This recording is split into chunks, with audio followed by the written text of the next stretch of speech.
உங்களுக்கு வந்து மெஷின் தையலை சொல்லியிருந்தேன். ஏற்கனவே இது 19வது காணொலியில் போட்டுட்டேன். உங்களுக்கு எப்படி இந்த படங்கள் எல்லாம் கீறுறதுண்டு அதே மாதிரி பார்த்து கீறி வச்சுட்டு இதே மாதிரி தைங்க. இப்போ பாருங்கள், இது நார்மல் தையல் தைக்க நாங்கள் துறங்கக்குள்ள இப்படி குறுக்கு கட்டணும், கட்டிட்டு தான் தைக்கணும். அப்போ தான் அந்த நூல் கலராது. அதே மாதிரி முடியக்குள்ளேயும் இப்படி கட்டு போடணும். கட்டு போட்டுட்டு தான் தைக்கணும். நாங்கள் அடுத்தது பாருங்க,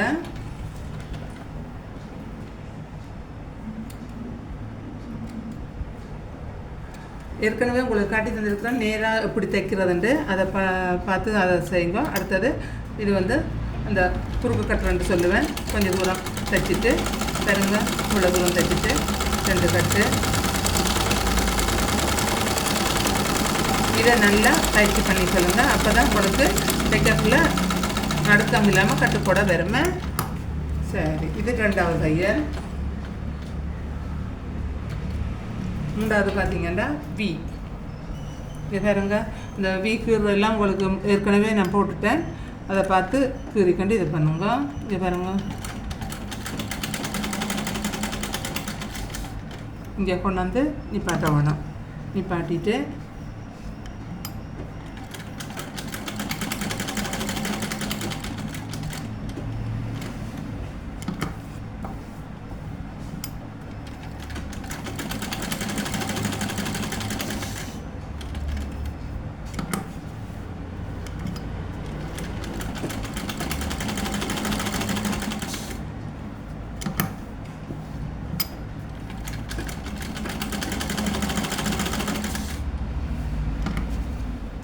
இப்படி கொண்டு வந்து நிப்பாட்டியாச்சுன்னு வைங்க.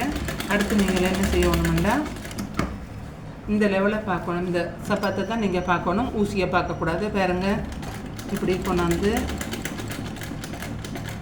இப்படி நிப்பாட்டிட்டு இன்னொரு தையல் போடணும். பாருங்கள், அப்படி பிடிச்சி பார்க்கக்குள்ள உங்களுக்கு தெரியும் இந்த சப்பாத்து அருகோடு இல்லாட்டா இன்னொரு தையலை போட்டுட்டு இப்படி கொண்டு வரணும். கொண்டு வரக்குள்ள பாருங்கள், இந்த பாயிண்டில் கொண்டு வந்து நீங்கள் நிப்பாட்டணும். பாருங்க, அந்த பாயிண்டில் நிப்பாட்டிட்டு இங்கேருந்து திருப்பணும். திருப்பி இங்கே கொண்டாந்து நிப்பாட்டிட்டு இப்படி திருப்பி பார்க்கணும். இப்போ பாருங்கள், இதுக்கு மேலே தையலுக்கு மேலே இந்த கயிறு நிற்கிது. அப்போ எங்களுக்கு அகலம் பத்தாது. இன்னும் ஒரு தையல் பாருங்கள் இப்படி போட்டுட்டு இப்படி எடுத்தீங்கன்னா சரியாக வரும். அடுத்து கொண்டு வந்து இந்த பாயிண்டில் நிப்பாட்ட வேணும். கட்டிட்டு இன்னொரு இது இறங்கணும், இன்னொரு தையல் இறங்கணும்.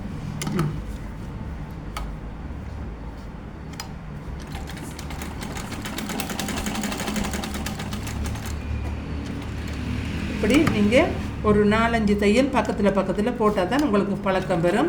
இது வந்து சுடிதார் காலுக்கு, மற்றது சுடிதாருக்கு அந்த பாட்டம் காலுக்கு, மற்றது சுடிதாருக்கு எல்லா இடத்துக்கும் கழுத்துகள் தைக்கிறதுக்கு எல்லாத்துக்கும் இந்த தையல் கட்டாயம் தேவை. வீ கழுத்துலாம் தைக்கிறதுக்கு இப்படி போயிட்டு வரணும். நீங்கள் இதுக்கு மேலே 4 தையல் 5 தையல் போட்டு பழகிட்டாலும் பரவாயில்லையா. எத்தனை தையல் போட்டு பழகிறீங்களோ அவ்வளவு உங்களுக்கு நல்லது. அடுத்தது பார்த்தீங்கன்னா இந்த பாருங்க, இதெல்லாம் வந்து இந்த பாக்கழுத்து தைக்கிறதுக்கெல்லாம் இதெல்லாம் தேவை. இதை நல்லா பழகினா தான் உங்களுக்கு பாக்கழுத்தெல்லாம் நல்ல பாயிண்ட்டுகளெல்லாம் வடிவாக வரும். அப்படி இல்லாட்டா ஏனோதானோண்டு வரும். அதனால தான் இதை கொடுக்குறேன். இதுக்கும் அதே மாதிரி 2 தையல் 3 தையல் போட்டு பழகிக்கொள்ளுங்க. பக்கத்தில் இப்போ சாம்பிளுக்கு கொண்டு போட்டு காட்டியிருக்கிறேன். அதே மாதிரி இதையும் நீங்களே போட்டு பழகணும், ஒரே அளவாக வார மாதிரி. அந்த பாயிண்ட்டுகளில் நிப்பாட்டி தான் எடுக்கணும். அப்போ தான் இந்த பாயிண்ட்டு நல்லா வரும். பாயிண்ட்டுக்குள்ளே நிப்பாட்டிட்டு ஊசியை உள்ளுக்கு இறக்கிட்டு அதுக்கு பிறகு சப்பாத்தை உயர்த்திட்டு அதுக்கு பிறகு நீங்கள் எப்படி தைக்கணும். பாருங்கள், ஊசியை உள்ளுக்கு இறக்கியாச்சு, சப்பாத்தை தூக்கியாச்சு, இப்படி திருப்பியாச்சு. பாருங்கள், இப்படி நிப்பாட்டி தான் செய்யணும். அவசரப்பட்டு செய்ய முடியாது.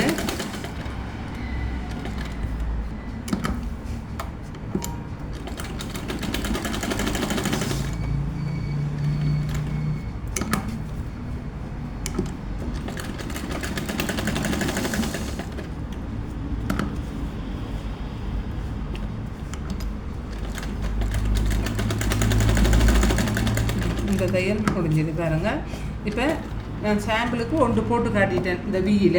அதே மாதிரி நீங்கள் எல்லாத்துலேயும் 5 தையல் போட்டால் கூடிய உங்களுக்கு பழக்கத்துக்கு வந்துடும். ஒவ்வொரு துணியை எடுத்து ஒரே துணியில் போடாமல் எல்லா துணியிலையும் போட்டு பழகுங்க. அடுத்தது இது நெளி தையல் பாருங்கள். ஏண்டா இதெல்லாம் தைச்சா தான் நீங்கள் பெரிய சட்டையில் தைக்கக்குள்ளே உங்களுக்கு இந்த தையல் சரியாக வரும். அப்படி இதை பழகாமல் நீங்கள் செய்துட்டீங்கன்னா உங்களுக்கு அது பழக்கத்தில் வராது, நல்லாவும் இருக்காது. அதனால் முயற்சி பண்ணுங்கள். உடனே உங்களுக்கு வராது. மெல்ல மெல்ல மெல்ல மெல்ல தான் நீங்கள் பழகணும். உடனே எடுத்த உடனே உங்களுக்கு வராது. நீங்கள் மெஷினை நிப்பாட்டி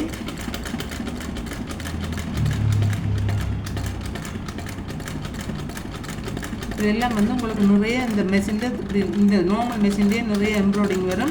அந்த எம்ப்ராய்டிங் பழக்கிறக்காண்டி தான் இந்த தையெல்லாம் உங்களுக்கு தைச்சி காட்டுறேன். இதெல்லாம் தைச்சி காட்டுறேனே தவிர நீங்கள் தான் இதெல்லாம் கவனம் எடுத்து பழகிக்கொள்ளணும். பாருங்கள், இது நெளி தையல்.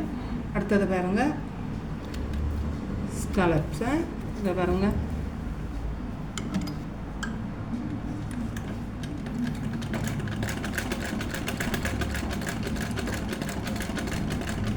இதெல்லாம் இதே மாதிரி மெஷின் நிப்பாட்டாமல் தைக்கிறதுக்கு பழகணும். இப்போ இந்த பாயிண்டில் வரக்குள்ள நிப்பாட்டி தான் ஆகணும். நிப்பாட்டி தான் இந்த பாயிண்ட் எடுக்கணும். பாருங்கள்,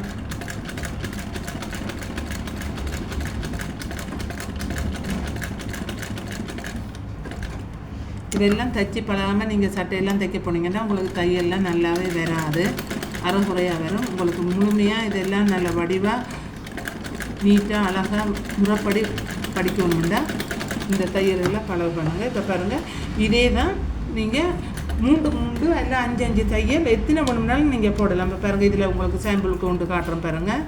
இங்கே பாருங்கள், இதை தான் நீங்கள் பார்க்கணும், ஊசியை பார்க்கக்கூடாது. ஓகே, இங்கே பாருங்கள்,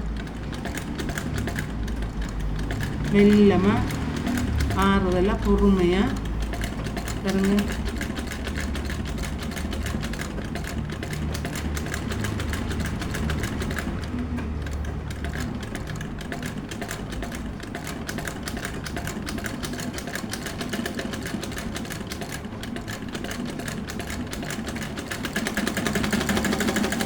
பார்த்தீங்களா எப்படி வந்திருக்கு?